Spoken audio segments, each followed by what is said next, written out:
Hey, this is David Owen. And this is Marian Cowigowen. And this is You Show Me Yours, a podcast where a married couple talks about the movies and television that they loved before the first date. And this time I was made to watch Anne of Green Gables. Yes.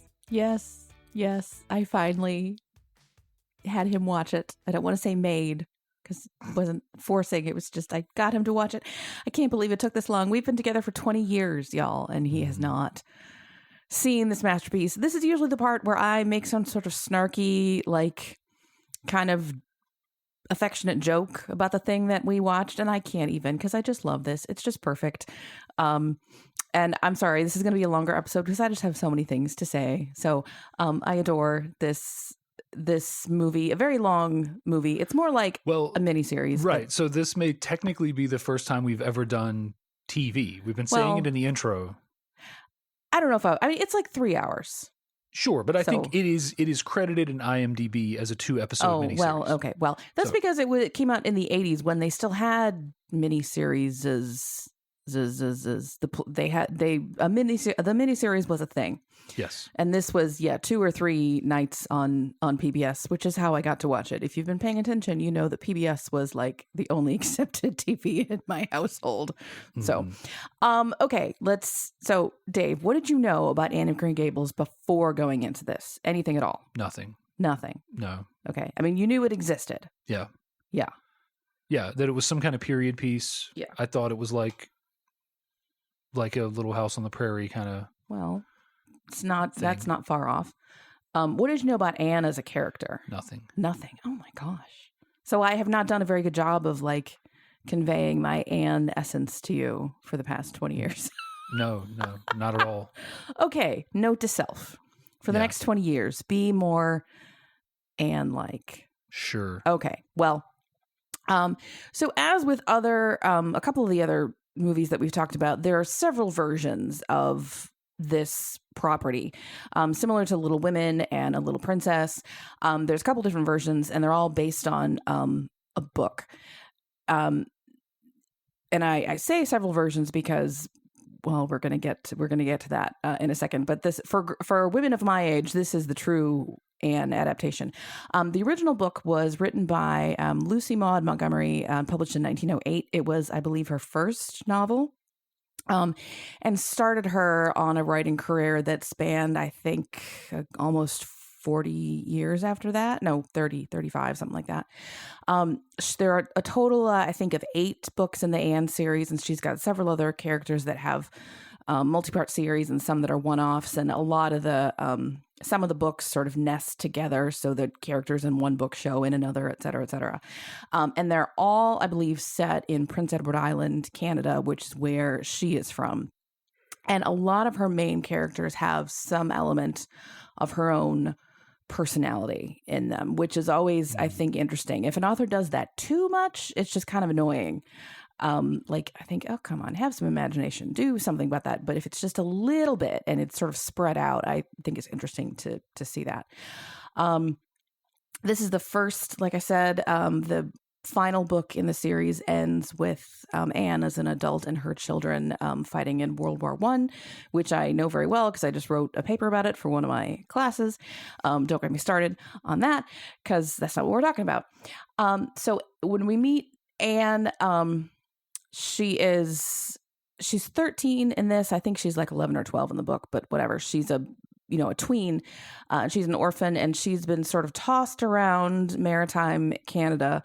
At the time, apparently, orphan children, and now I should say the time was like about 1880-ish. At the time, orphan children were basically treated like puppies at the pound. Just, oh, we'll take it. Yeah, that's fine. Oh yeah. Oh, I want a girl. I want a boy. I want a one that's a mixed breed. I want, da da da. And she ends up with Matthew and Marilla Cuthbert, who are this brother and sister, never married, have very somber and sober lives, and hijinks ensue. And as you might imagine, when you have an orphan and 2 very rather stern, joyless older people, everybody learns to love properly. Mm-hmm. The end. That's essentially what happens here. This is, I think the more faithful adaptation of the ones that have come out recently, there was a version on PBS a couple years ago that I ended up not getting to see for whatever reason. Martin Sheen was Matthew, which I really can't see because one of Matthew as a character is known for just not talking very much.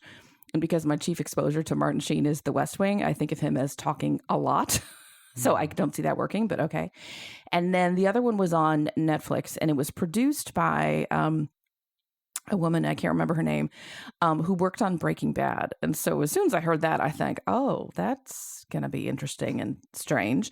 Anne is played by, if you watched the last season of Stranger Things, the girl that Robin has a crush on, the one who's in band, that is Anne. And that one takes Anne to a much darker place. Like apparently she has PTSD and from ill treatment that she got in her various homes that she was in before she ended up with Matthew and Marilla, which I think is probably appropriate for the character, but not as much fun to watch. So I watched a little bit of that. Not all of it. It's not the same. This one is I imprinted on this because this came out when I was 8 in 85. And my women of my age, it's the best. So that's the background on Anne. Okay. What did you think? I've been asking you since we watched it and you're like, no, I'm going to wait till we're recording. Tell me what you thought. It was fine. It was fine. Oh dear. Okay. Yeah. I mean, she's a fun character. Yeah. She's, way over dramatic about everything. Yes.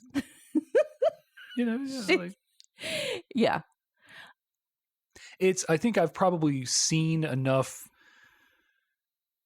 fiction and movies and stuff that are derivative of this that it was just like the moment that she ended up with them, I was like, oh yeah, okay. Yeah. She's gonna crack through their cold exteriors and, find their creamy centers.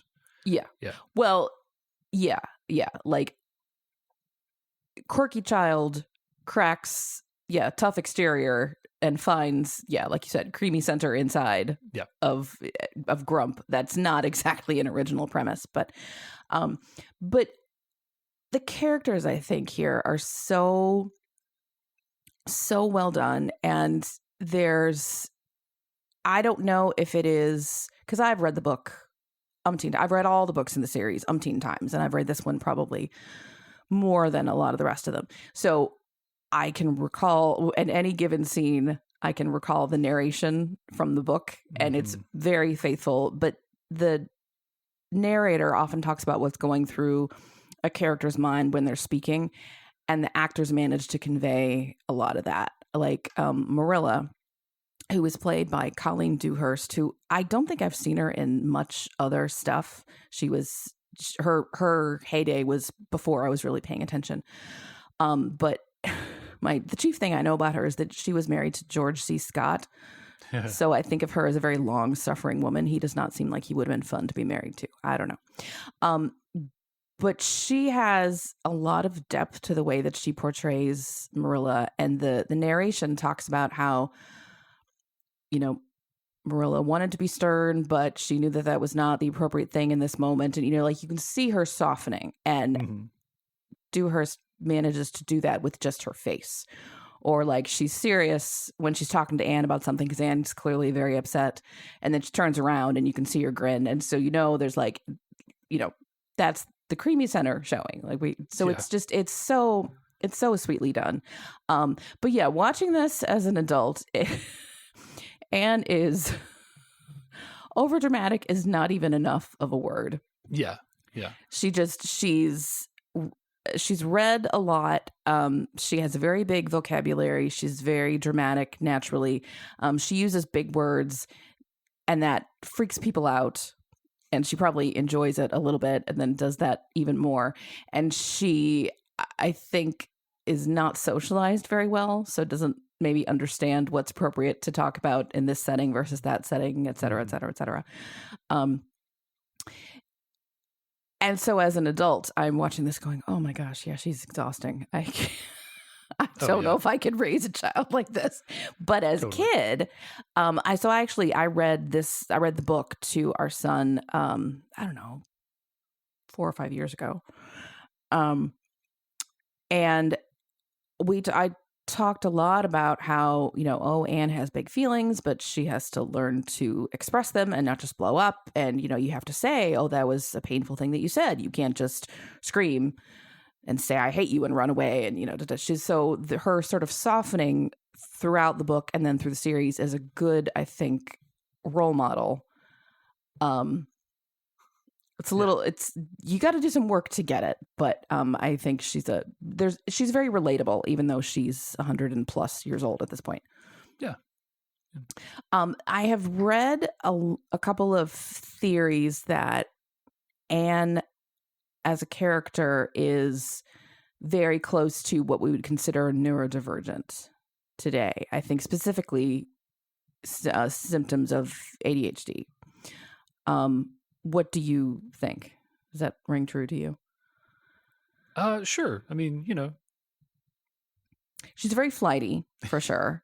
And she's always daydreaming and, thinking so much about a story that she's telling herself in her head that she forgets to, put the flour in the cake, cover up the thing in the pantry so a mouse drowns in it, et cetera, et cetera, et cetera. Yeah. Which I can definitely relate to. I don't have ADHD, but that kind of thing where like your mind is always going, I definitely relate to that part of it. So. Well, and she does hyperfocus. Mm-hmm. She enjoys school, so she hyperfocuses on school, so she does well in school. Mm-hmm. That's not true for most modern people with ADD. Yeah. Because they don't enjoy like the various constraints that are put on them in school. Mm-hmm. But for her in her time, I can understand how school was an exciting thing, and then she loved learning and all this stuff. But yeah, like that could be that manifesting that hyper focus because it allows you to excel. Although most of the time hyper focus wanes after a bit. Mm-hmm. That's like the hobby graveyard that all the ADD yes. adults have and stuff like that. Yes. But yeah. I mean, I can see it. Sure. Like I can some of the behaviors. Yeah. Not knowing when to shut up. Mm-hmm. Yeah, like it all kind of tracks. Yeah. Well, and you say hyperfocus, that makes me think of, so she has this feud with Gilbert, who, spoiler, in later books, they fall in love and they get married. And in the last book, they have the children who go off to war, et cetera, et cetera, et cetera. But they meet poorly because he teases her when they meet and he makes fun of her red hair and calls her carrots, and she just snaps and breaks her slate over his head, mm-hmm. which is very satisfying to see still. Even though, as I said to Dave when we were watching this, if Gilbert Blythe existed in real life and walked in, I would leave you right away. Like he's just not, you can't tell it here, but he is the perfect man. Mm-hmm. Too good to be true in the rest of the book. But so from that instant, Anne decides that she hates him and is never going to forgive him. And it's just, and even though her friends are like, oh, come on, it's been a while. Can't you just get over it? And she's like, nope. I hate him. Not going to change ever. And eventually she does, and she softens, and it takes a while for them to be in love. But I wonder if that sort of commitment to that grudge is also an ADHD thing. I don't know. Maybe. I don't know. Yeah. It could be. Watching it this time, though, so at some point, he's apologizing to her, and he says, oh, I only teased you because I wanted to get to know you so much. And at some point, one of her friends says, oh, he just teases you because he likes you. And I was like, oh, wait. We're not telling girls that anymore. Hang on. Right. I don't really like that. I had never noticed that before. But yeah, that's not, to our listeners who are teenage and tween boys, I'm sure there are a lot of you. Don't do that to girls. Don't tease them. Don't tease them about their red hair, which is the thing they're most sensitive about in life. That's not the way to let them know that you like them. And girls, if a boy does that, don't reward it. Don't. Yeah.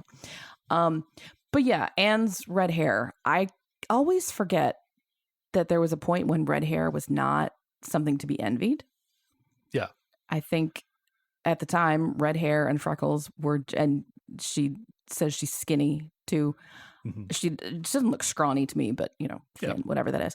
Those were all negatives. And at this point, I'm like, wait a minute. People dye their hair red. They try to get super skinny.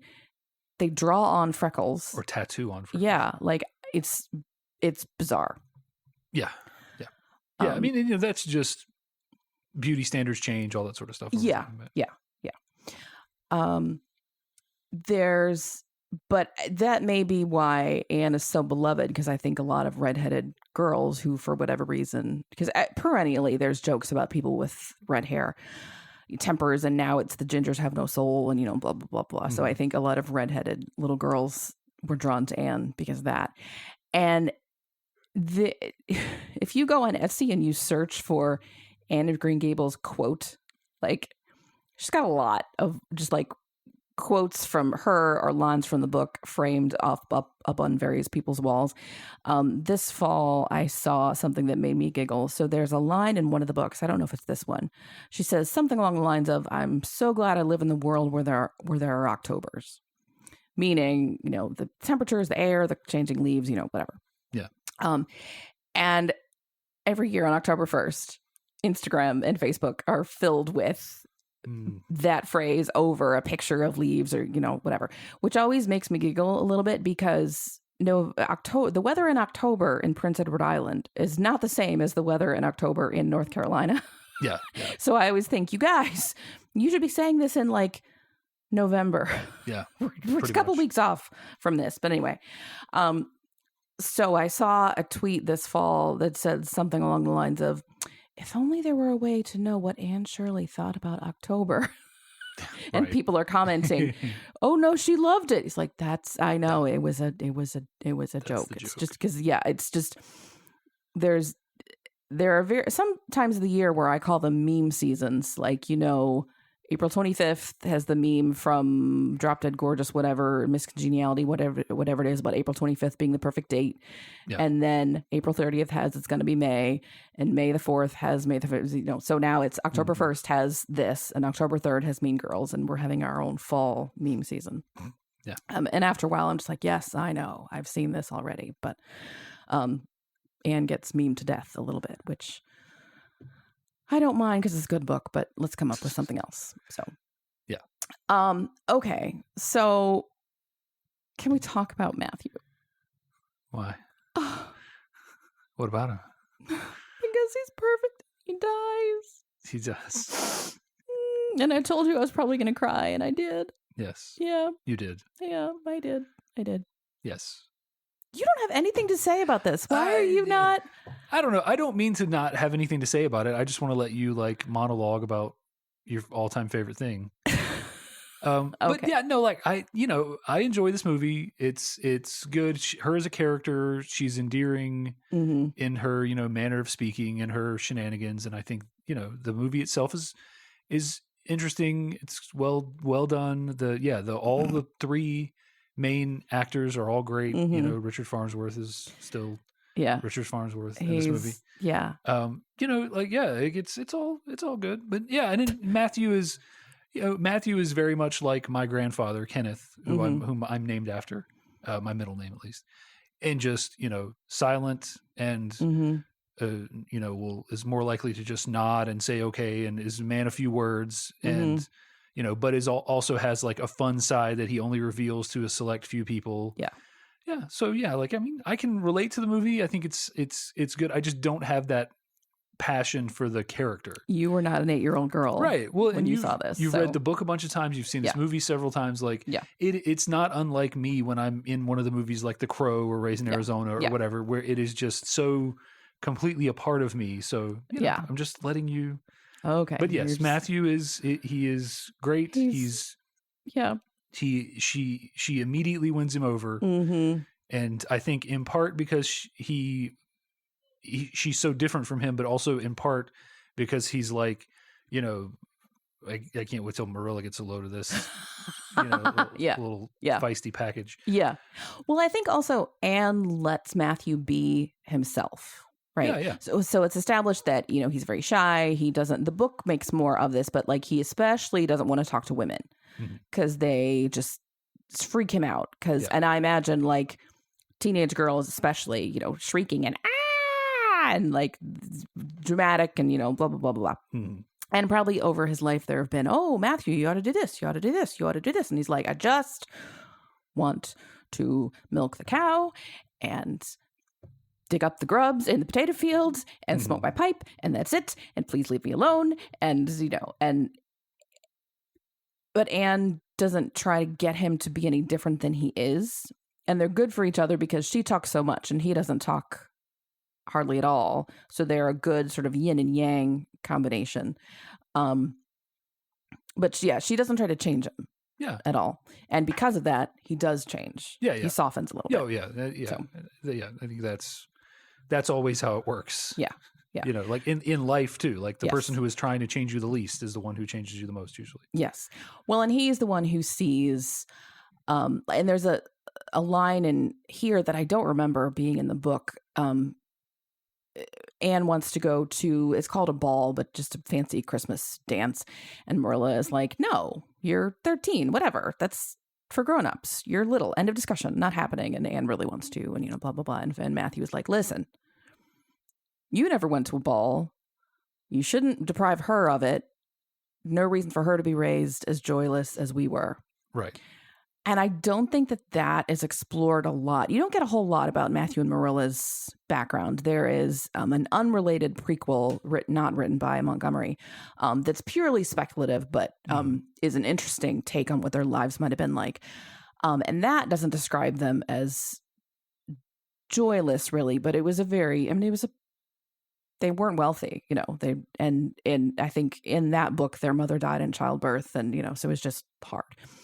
But that line from Matthew, I think, informs a lot of the things that he does for Anne. Like he sees how much she wants this dress with puffed sleeves, which are all in fashion. And when she gets the dress, it actually does look ridiculous to my eyes. But at the time, you can't tell a 13-year-old girl anything. And he gets it for her because he knows it will make her happy. And I think she feels seen and she's able to feel like a beautiful girl in a way that she wouldn't have been any other way. And that is something that I can relate to as when I'm raising our kid, now not a girl. So a lot of the things that I craved in my childhood and didn't get are not things that he wants. But the idea of like, okay, this thing is ridiculous, or I have my doubts about it, but give it to your kids so that they can feel, they can fit in, they can feel pretty, they can feel, whatever. Little things like that, I think, are worth giving in on eventually. And Matthew sees that. Now, had he lived, he probably would have given in on way too many things. And there's possibly a risk that Anne would become incredibly spoiled by the end. But she's saved from that. But maybe. He is, at the beginning, he's very practical, but he lets go of that a little bit, which I think is a good lesson, and one that I actually am learning a little bit during our parenting. Yeah, for sure. So, yeah, a lot of things that Marilla says, certain female authority figures in my life would have said those exact same things, and I'm trying not to be quite like that. Yeah. Even still, I find myself being the Matthew of our relationship. Oh, you definitely are. Yeah. Just let him do it. Come on. It's, Yes. Yeah. But also the, him buying the dress is like my favorite scene in the movie. Because he's just, can I get some, he's at the general store or whatever where the dresses December, are. Clearly. Yeah. Yeah. He's like, oh, some of that. What does he say? A rake. I need a rake. And the clerk is confused. He's like, well, we don't really have rakes, but let me see. Okay, you've got one. And he's like, oh, crap, now I have to buy this rake.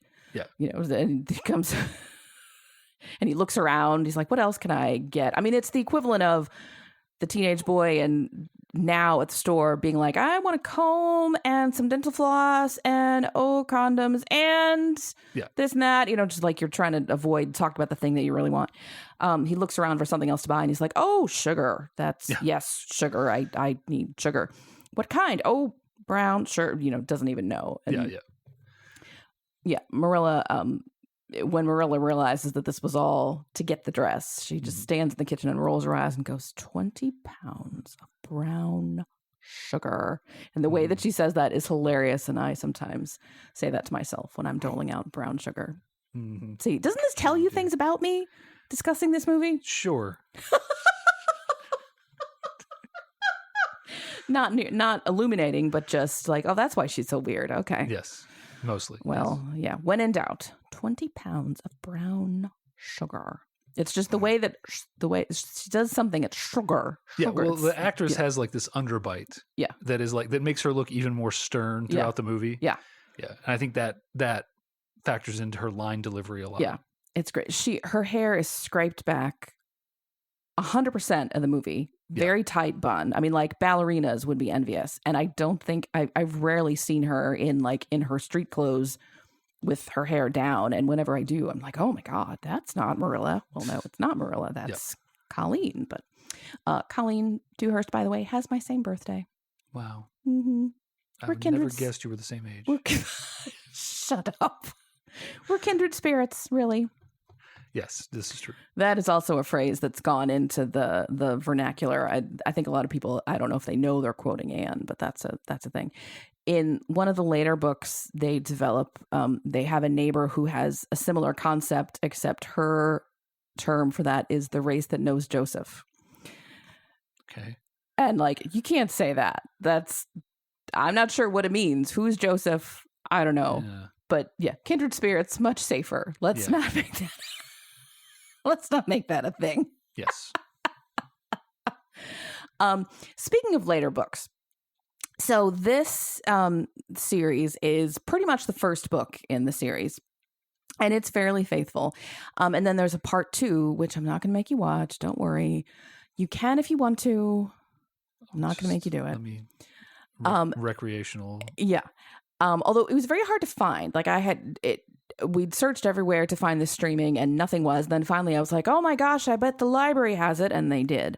I don't know if they have part 2. So these are hard to find these days. I bet this would be on like Acorn or something. Yeah. Oh, probably some other streaming service that I cannot handle any more streaming services to remember. But the second series is it's a mix of books 2, 3, and 4, and they kind of mess with events and they mix things up, and this happens first, and blah blah blah blah blah blah. Yeah. The third series, oh gosh. So watching this on DVD, there were ads for you could buy the DVD of the second series and the third series before we started this. Yeah. And I said, oh God, we just pretend that the third one doesn't exist. Because as I mentioned earlier, so this is set 70, 80. I can't do the math exactly. But in the 8th book in the series, Anne and Gilbert's children are old enough to fight in World War I. So do the math backward to when they were teenagers. I don't know. The third series has Gilbert fighting in World War I. Like they just got married, and within the week he goes off, and Anne, he's missing, and Anne's at home doing something, and Green Gables burns down. Why? I don't know. Okay. I don't know. And he's missing, and there's no word from him for like a month, and so she goes to France and has this like, I don't know. I want to say Quantum Leap type adventure, but it's not that. Like she puts on a nun's disguise to sneak in somewhere and do something, and she rescues a baby, and they bring him home, and and like it becomes like a slapstick comedy or something. Kinda, yeah. And like that would have been all a fine story. Just don't use these characters in it. Does she wake up at the end? No. I just had rather the strangest dream. No. Yeah, and it's ridiculous. That sounds ridiculous. Because you want a World War I story, you have one already written. There's an entire book about it. Right. About World War I and in the Anne universe. And so anyway, like that story is fine, but don't use these characters. It's similar to a lot of over the years we've talked about various remakes. Like that was sequels. Fine, but just don't call it a remake of whatever, because it's completely different. So no, I think that's more often than not. It's a film that new RoboCop would have been fine if it wasn't called RoboCop. Yeah, you're setting expectations that you can't live up to, and when you take a beloved character like Anne. No, I mean, like when the canon is like in 1914, she was 45 years old. Don't all of a sudden be like, oh, now she's 24 and getting married. No. So yeah, like you can do that sort of stuff, I think, at a point with characters, but it needs to be explicit. Like I don't think you can. Like Sherlock. Oh, you know, like sure. you can take a character and reimagine it but in such a way that it's, you know, like Sherlock the series doesn't threaten the Sherlock Holmes canon because it's saying it's almost because it's so different. Right, it's so different and it's set in a modern setting. It's, you know, it's like that kind of stuff. Like you could have done a modern, you know, sort of. Well, and there have been. I've seen there's a lot of sort of the classic novels that get reimagined in modern settings. Little Women has seen this done a lot. And too, there's I think it's a graphic novel. But Anne and Matthew and Marilla are all Black, I think, and they're in a city somewhere, probably in the US. And I think that Matthew and Marilla are married and not brother and sister. And Anne is a foster kid who's placed with them. And then everything else is very similar. And that I think is fine. But yeah, if you only change this little bit, like, no. Yeah, if you're like playing with the continuity but keeping it close enough. Yeah. Like, no. And burning Green Gables down, like, why? I don't understand that. They needed a reason for her to go to Europe.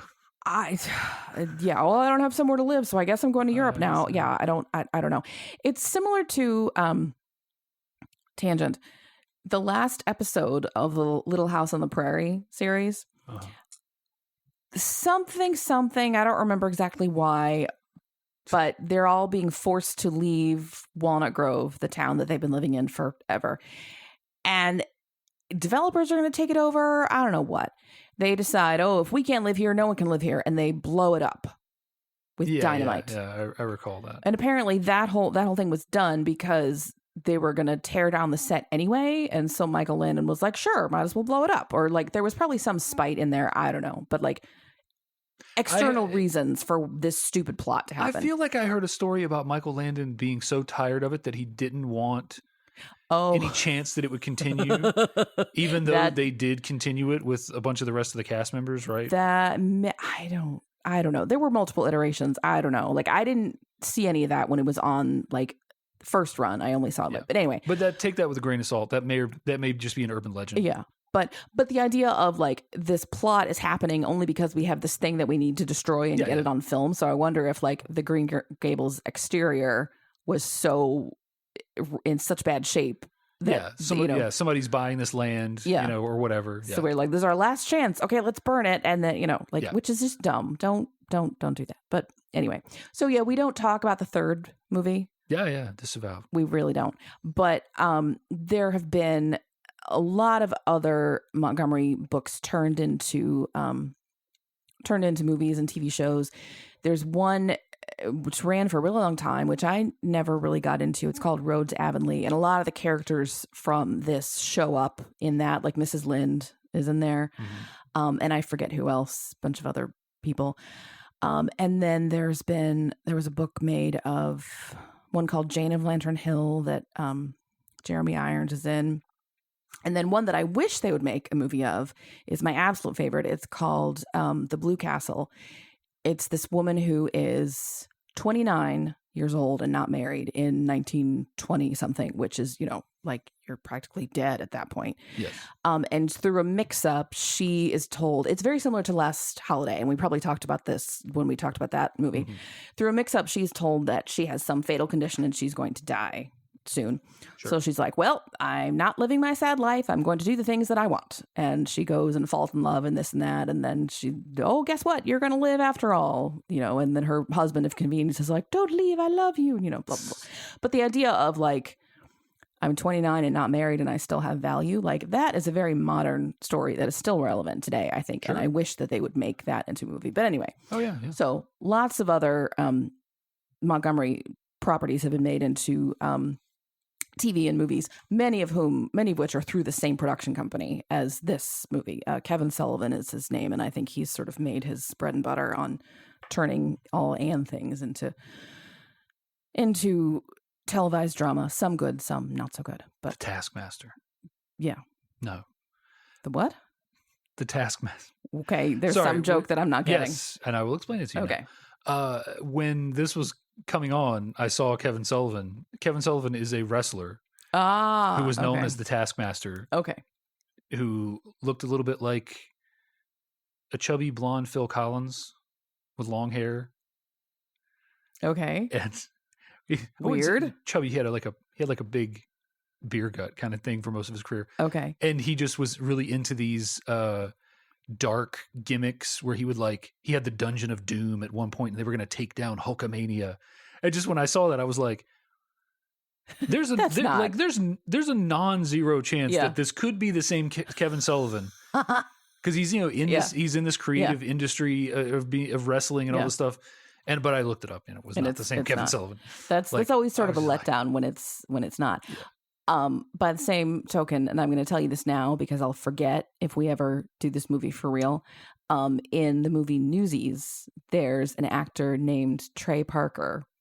Nice. Not the one who developed South Park. Yes. I really wish that it were. That would be amazing. Great, because I would love to see South Park take on Newsies, but that is a discussion for another time. Yes. Yeah. Also, in our last episode about planes, trains, and automobiles, I said the internet is always listening. My phone was right next to me, and I didn't touch it. And then an Instagram post came up. Same thing this time. Wow. Megan Follows' Instagram. Megan Follows is the actress who plays Anne. Her account came up, and she had just finished directing an audio play kind of Anne of Green Gables. So not an audiobook, but kind of like a radio play like they used to do, 90 years ago. Audible does a bunch of stuff like that. Yeah. And the actress who plays Mrs. Hammond, who is the foster family that we see Anne with right at the beginning, and she's terrible, and she has 3 sets of twins. Yeah. Which is, and Anne is hilarious at just comment under her breath, but I think that I enjoy twins in moderation, but this is excessive, blah, blah, blah. Yeah. And she's terrible, and she yells at Anne, and then Anne runs off, and she just screams at the children, 8! I mean, she's a great Harridan. Oh, yeah. She's playing Mrs. Lind in this audio play, which I think is also... Mrs. Lind as a character softens over time through the rest of the books, but here, she's really kind of awful. Watching this, I know I'm eventually supposed to love her, but she's really terrible. So she's in everybody's business. Oh, yeah. And when she finds out that Matthew and Marilla have sent for a puppy from the pound, I mean an orphan boy from the asylum, she immediately goes over and is like, well, you shouldn't do that, and I'm going to tell you why. And yeah. And Marilla, you can tell, is like, okay, get it out of your system. All right. It's going to be fine. Yeah, whatever. And then a mix-up happens, and they send Anne instead of a boy, and there's this question of, are we going to send her back? Can we return it? We didn't take the tags off. Can we return, blah, blah, blah. This whole idea of, returning a kid is just, yeah. And they want the boy to be... To do work. Yeah, to be like a farmhand. Yeah. So, not let's adopt this child because we love kids. Yeah. But we're just going to have someone to come. And then there's well, should we send her back to the orphanage, or what should we do? And here's a neighbor lady, she needs someone to help. And immediately Marilla is like, no, that's not happening. I don't like you at all. So they, save her from that at least. But I know that the emotional well-being of children was not anybody's priority at this point in time, and not even really till the 50s. And even then, maybe not. But it's really, I get watching this as an adult, that's really kind of harrowing to watch. Seeing just the lack of thoughtfulness and care that they're putting into all these children. And I say this as, in one of a couple episodes ago, I said, I'm not especially affected by movies that show children being hurt. I know a lot of people who say, oh, now that I'm a parent, I can watch kids get hurt on movie. That's fine. Whatever. That's the plot. That's fine. I don't really care. And I am a person who, when I was about this age, thought that it would be great to live in an orphanage because, built-in friends. But Right. watching this where kids are just tossed around like, oh, I have an extra thing. Anyone want it? Like, it's just horrible. I can't. So treat children better. Yeah. Yeah. And That's a bold stance to take. just like, political candidates are like, I'm in favor of jobs, Right. and they expect to get all the kudos for it. My stance is treat children well. But that when you talk about when they were going to get a boy, it was just to do chores, and then they get Anne, and things are a little bit different. In the book, there's again with sort of the internal monologue that you don't really get in the I keep calling it a movie, even though we've said movie, TV show, whatever. Just call it a movie. It's fine. Yeah. It goes through Marilla's head with the boy. She was just going to put him on like the sleeping porch on like a sofa bed or something. Yeah. Oh, but that won't do for a girl. We need a real bedroom for her. you know? Yeah. Nice. Which is interesting. Like, I don't know what it is about boys that they don't deserve a real bedroom. Yeah. And what's Matthew's sleeping situation? He has a bedroom downstairs. Okay, yeah, because he says he hasn't been upstairs at one point. That's not very well explained, but yeah, there's something in the book that sort of explains that. Yeah, it left me wondering, like, what does he do? He sleeps in the barn? I don't. He just has like a mat that he rolls out on the floor. Yeah, well, that's manly, right? It's not. Yeah, you don't talk to women, and you don't go within 50 feet of them when you're asleep. That's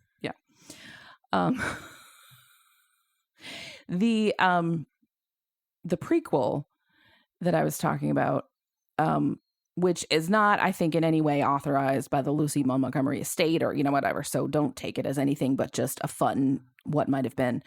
It talks about why Matthew is so afraid of women. He was always kind of shy, and he was sort of trying to not flirt, but like trying to sidle up to and court a girl that he thought was pretty, and he wasn't doing it very well, and he was like trying to be subtle and being like so subtle she didn't realize it, and it just goes badly, and finally she's like, oh my God, stop being creepy, I don't like you that way, go away. Yeah. And he's like, well, never doing that again. And true to form, he never does. I forget the author, I'll post it in the show notes if I remember, but if you like the Anne universe, this is worth a read. It's not worth a read. I checked it out before. This is not worth a read. Shut up. You know what also is part of the Anne universe, but I really recommend against reading. So Montgomery died in, I think, 1942, and she had just turned in her last piece of work to her publisher and died the next day. And so there's some speculation that it was a purposeful death. I don't know. She had battles with depression and various things for the last 20 years of her life. Like, it's really, the more you read about it, it's fascinating and also very sad. But anyway, so it was not published in its full form until about 10 years ago. And I finally got it and read it, and it's really depressing. It's called The Blythes Are Quoted, and it's these short stories about various things that happen in Glen St. Mary, which is where Anne and Gilbert end up going to live once they're married, and that's where they have their children. And it takes place around the time of World War II. And this is after, we've read 8 books where almost everybody who encounters Anne and Gilbert and their children, and, they love them. Mm-hmm. There's always one grump in every book. Sure. And you just, know, but the ratio of loves Anne to dislikes Anne is way in one direction. In this book, everybody hates them.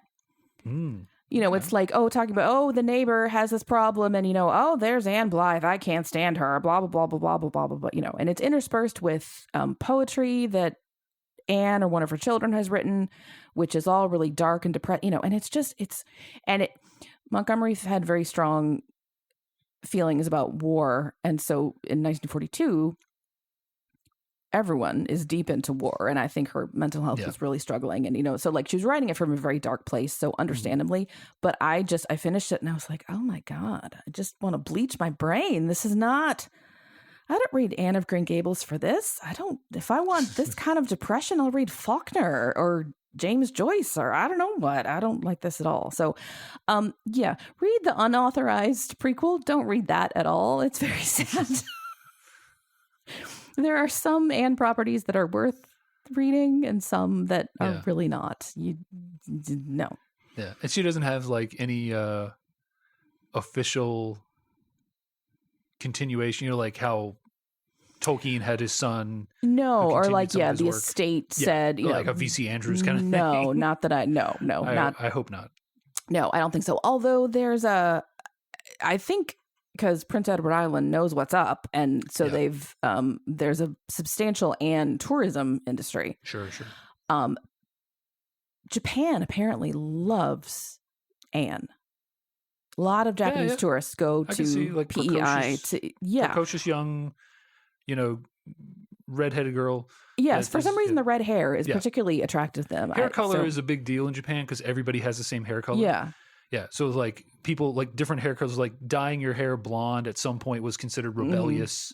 So that's like all the bad guy wrestlers in Japanese wrestling all have dyed blonde hair because only bad guys dye their hair. Only like, ruffians dye their hair blonde. Well, I think the translation of Anne of Green Gables into Japanese is literally Anne of the red hair. Which is interesting because all the books after this are Anne of this place, Anne of this place, Anne of this place, and so we dispense with that entirely, and it's just red hair. We don't care where she is, just red hair. And I just lost what I was gonna. Oh yeah. So Prince Edward Island has a lot of Anne tourism, and so there might be. So there's like a organization about the descendants of Montgomery, an official organization. So there is some kind of trust. So. Yeah, it's entirely possible that at some point they might hire someone to, officially licensed kind of. But at this point, I don't think so. Like, because it's been 115 years since the first book came out, and you would think that they would have done it on the centenary if they were going to. But who knows? Sure, I don't know. Yeah, it is weird like that. Like, who do you let finish or continue on with the work? Like, the Robert Jordan who wrote all the Wheel of Time books, he died before the last book was finished, I think, or the last few books maybe that he had planned out. And Brandon Sanderson, the fantasy author, finished them out like largely, with guidance from his whatever estate or his plans that he had already made for it. Stuff like that, like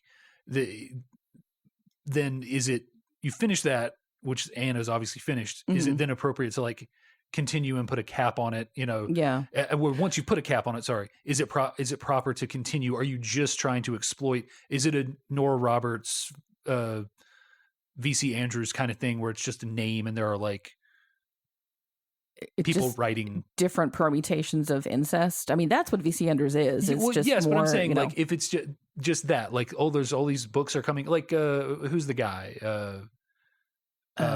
Clancy. Is it Tom Clancy? I think Clancy himself is dead. Yeah, like it's just a bunch of guys in a room writing mystery novels that are FBI. The manatees are coming up with more Jack Ryan exactly, stuff.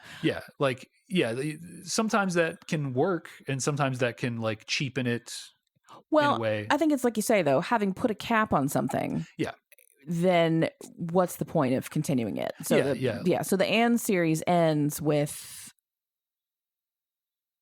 well, the last book is from the perspective of her youngest daughter, and her youngest daughter is essentially engaged at the end. The war's over, et cetera, et cetera. And so you could consider that, the end of things. I mean, it could go on, but after a while, like, what's the I don't.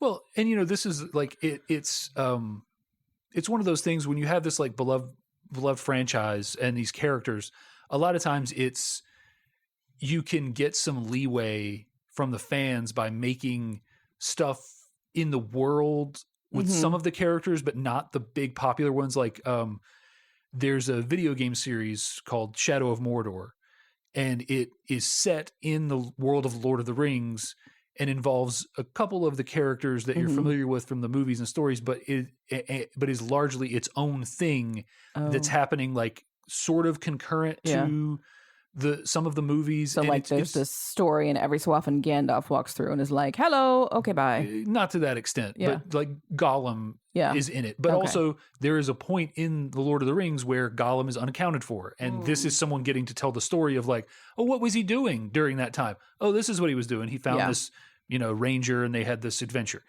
Stuff like that could sometimes work.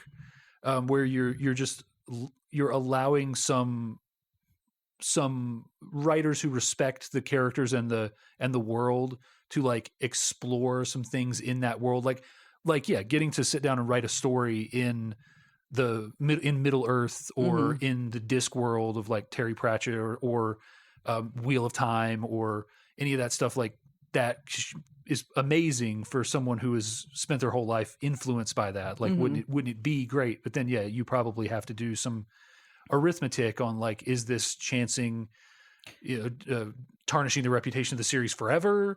Will the fans accept it? And I think fantasy stuff, like everything I brought up is kind of like fantasy stuff. I think that stuff is way more forgiving than something like this.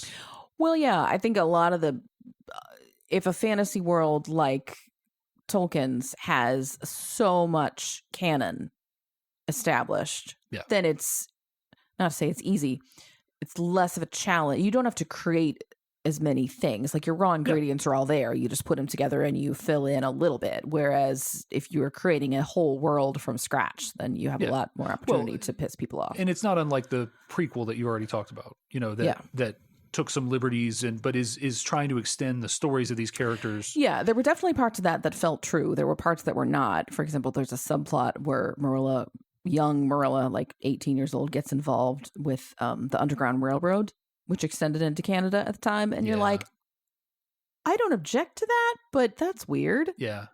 Yeah. Like they've already sort of like, I feel like a prequel is perfect because they kind of, just in this story alone, they're laying those seeds where, like, why did they never get married? She talks about her suitor that she forever held a grudge against. Well, did you catch who it was?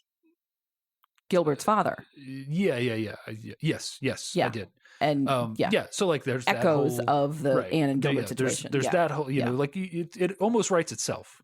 Yeah, in and some ways. that happens in the prequel too. Yeah. They have a little bit of a love scene. Oh goodness! Which I was like, I don't need sex scenes in my Anne of Green Gables adjacent books. It wasn't a sex scene, but it was like, like loosen that bun, dear. Little bit, yeah. Oh, let me see a tendril. Yeah. Speaking of, oh dear Lord, there is also the Little House on the Prairie series, and is another one where I've read all of them multiple times. Yeah. And that also, there's a lot of adjacent properties that have been written with various degrees of success and various levels of authorization. There's one, it's essentially, I think, Little House on the Prairie, but from Ma's perspective. And there's a scene that describes what it's like to have sex with Pa. Yeah, yeah. And it includes the word spurt. Oh, okay. And when I tell you of all the things I have wanted in life, having to imagine Pa, Michael Landon / this character, spurting was so far down on the list. Yeah. Oh, I can see that. Yeah. Like bottom 10,000 things. Yeah, but also understand that there is a selection of audience members who do want to imagine Michael Landon spurting. No, I don't think there is. Oh, I really don't think so. It's not. That's weird. It's like, it's not Michael Landon. It's Michael. It's literary Pa. It's no. Just to be sure everyone's clear. Does everybody know that Little House on the Prairie, the show, is based on Little House on the Prairie, the books, which was based on real people? There's a shocking number of people who do not know this, which is horrifying to me.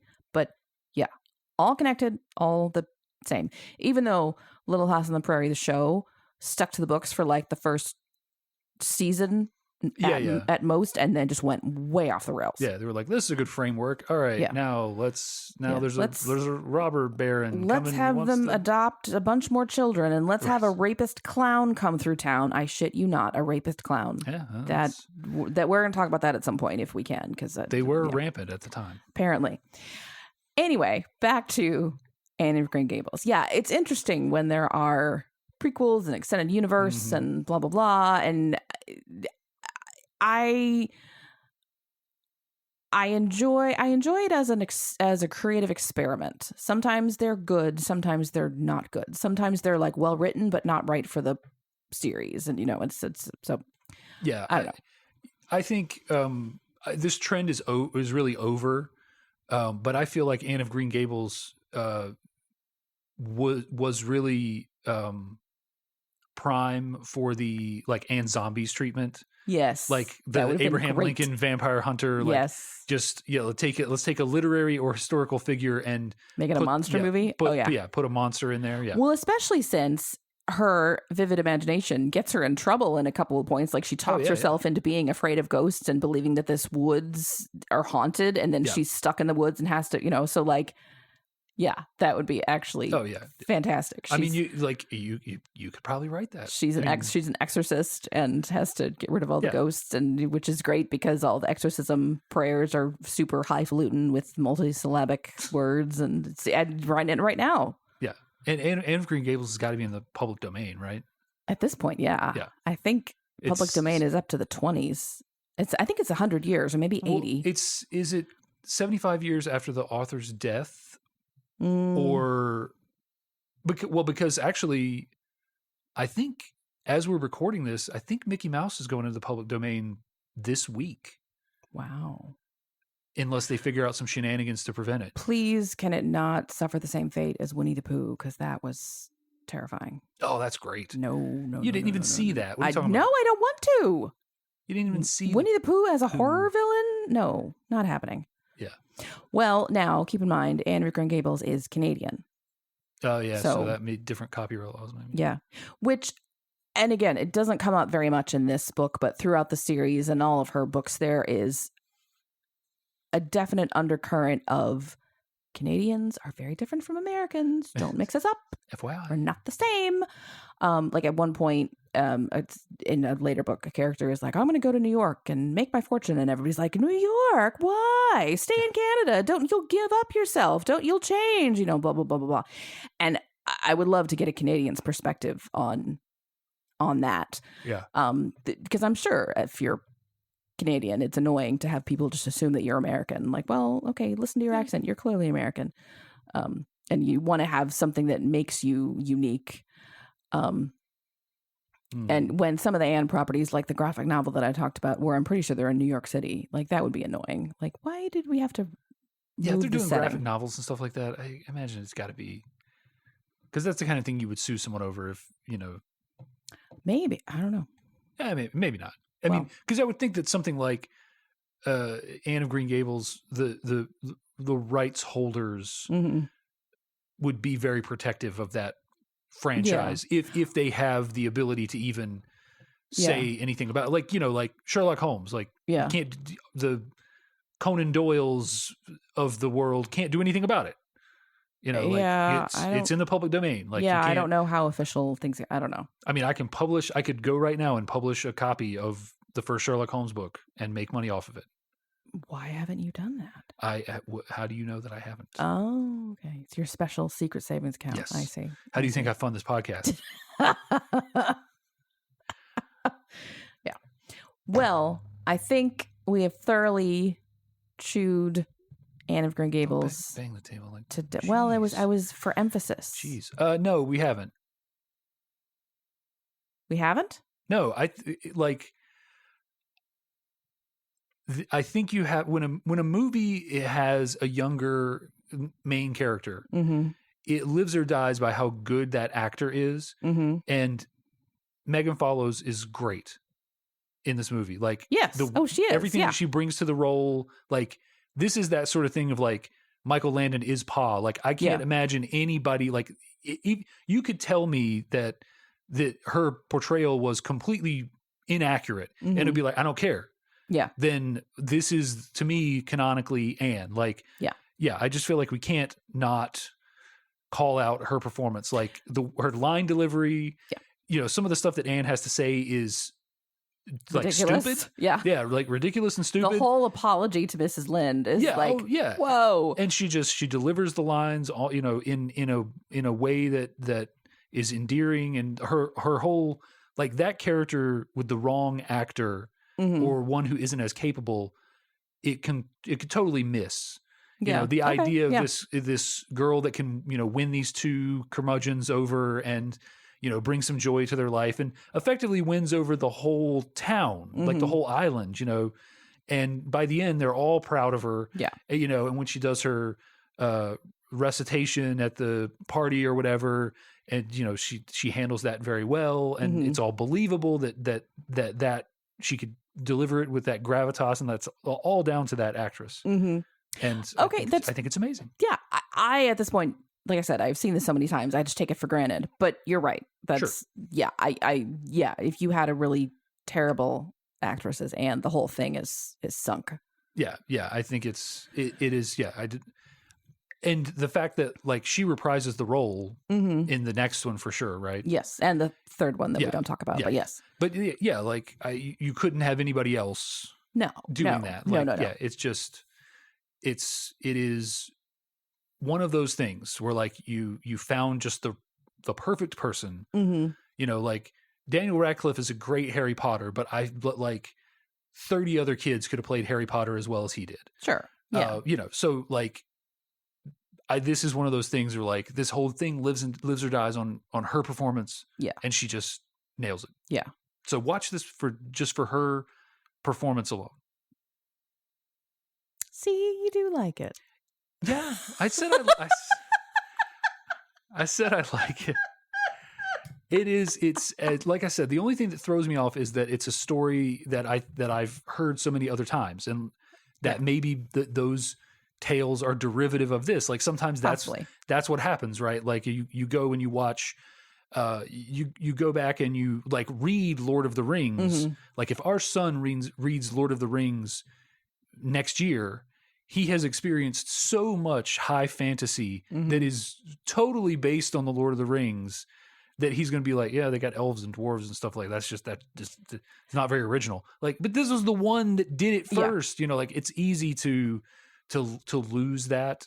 Yeah. And I think that's the only thing that lessens the impact of this. Yeah, that's fair. Or the example that I always like to bring up, if you watch Star Wars and you're like, it's just like Spaceballs. Yeah, right. Well, yeah, that too. but yeah. I mean, that's the only thing that dampers it for me. But yeah, I enjoyed it. It was fun. Yeah. It was all, great acting from everybody. The scenes were all beautiful. The landscapes, it's the shoot. Funny. It's too. Funny. It's interesting. It's fun. It's quirky people. It's funny lines. And, and she is very like, some of these characters are very like Coen Brothers adjacent from my mind. Like they are, she is sort of, she could easily be one of their like protagonists, and the secondary characters or the busybody, in the neighborhood, and the rich kid, and the more well off family, and the we didn't even mention the aunt or whatever. Oh, geez, yeah, which is great. Yeah, she's fantastic. Her whole thing is great, and that's more of that like that was one of those great things. Because you get this idea of how affecting Anne can be, but then the transformation with that character where she's just like, she's this curmudgeon, like Diana's almost afraid of her.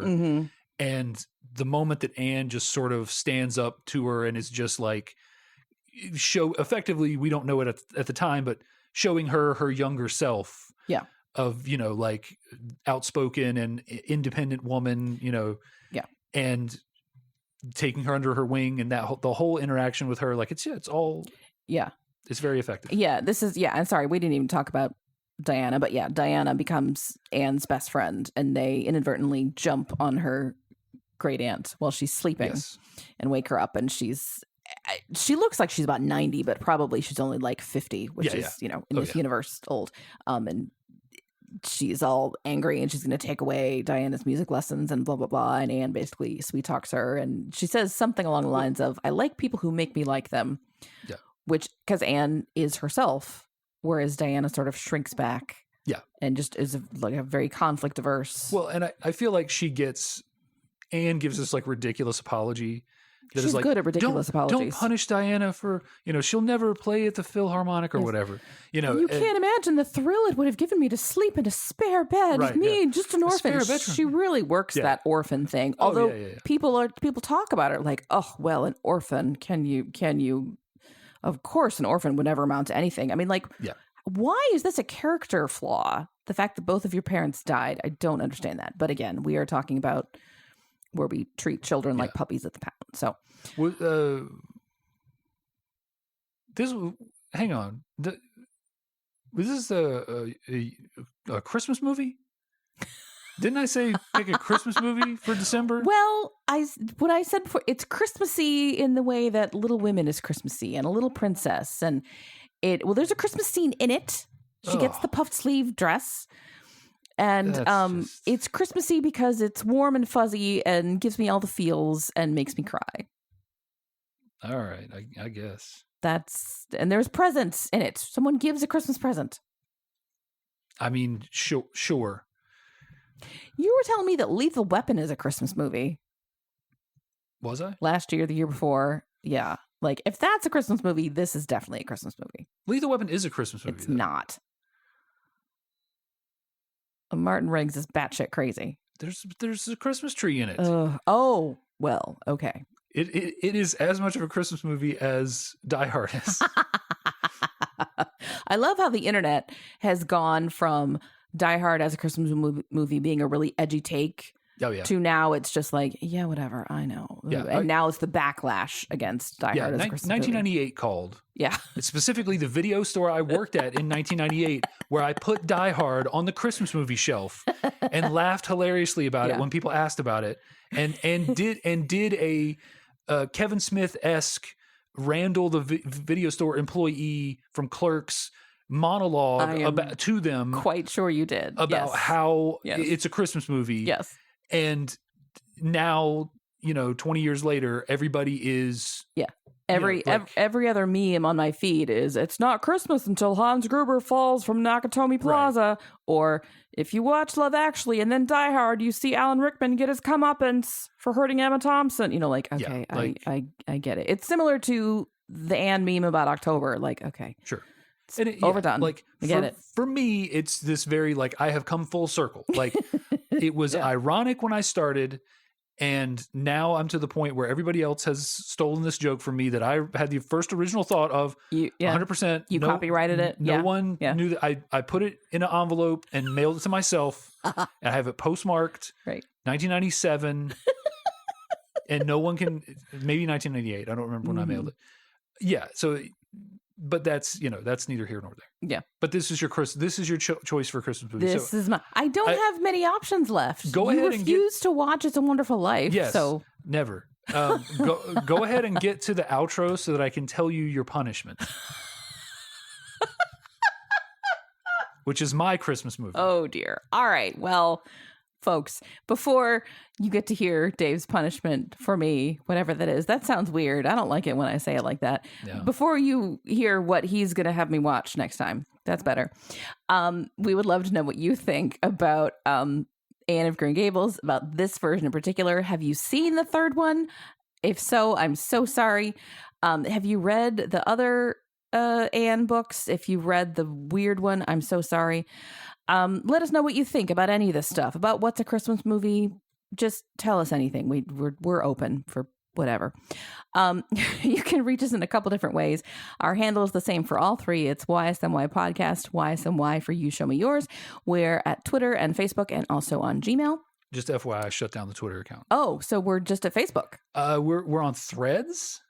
Just go to any social media. Tell me these things before airtime. Go to any social media. We're on TikTok. We have a TikTok that has 3 clips from the show on it. Go to any social media platform and look for YSMY Podcast. We are a crack operation, folks. We have all of our shit together. We have a huge control room with every fact about us up on the wall. I'm putting all of my eggs in the Blue Sky Jack from Twitter basket for my next social media. When that comes out, that Twitter, which is already out technically, but it's invite only. That's where we're going to find our home, on Blue Sky. But as of right now, we are on Threads and TikTok and Instagram. Just go to Facebook. It's fine. And yeah, if you want actual information, just go to Facebook. I am waiting for Tom from MySpace to start a social media thing. Oh, Tom is smart. He's just pieced out. I always thought he was kind of cute in his one profile picture that everybody had. He was everybody's friend. Anyway, find us on Facebook and send us a message, or you can see links to all of our episodes. We have new episodes every other Wednesday, so 2 weeks from today, no matter when you're listening, there'll be a new episode. And in 2 weeks, Dave is making me watch something that he thinks I won't like. What is it, Dave? It is the Christmas slasher classic, Oh, dear God. 1974's Black Christmas. Oh. One of the original slasher films. Is this the one that they remade with with Hopper from Stranger Things, or no? I don't know. Okay. They did remake Black Christmas recently. Okay. But yes, that's where we're going as your punishment for not picking a Christmas enough movie. You're gonna make me watch a not Christmas movie. This movie's 100% Christmas. Oh, dear It Lord. is all about how great. Listen, this is the description. During their Christmas break, a group of sorority girls are stalked by a stranger. It says Christmas right in the description. It says Christmas right in the name. How many boobs are shown? I don't know. Actually, I'm not. Okay. I'm not sure. You say sorority girls. But yeah. Margot Kidder is in it. Okay, I don't know what that means. Okay. I know she's Lois Lane, but Yes, that's what it means. Okay. Well, tune in next time for a Christmas slasher movie. Words that should not be in the same phrase, if you ask me. But until then, this has been You Show Me Yours. Thanks for listening. Bye. Go put on your puffed sleeves. Bye.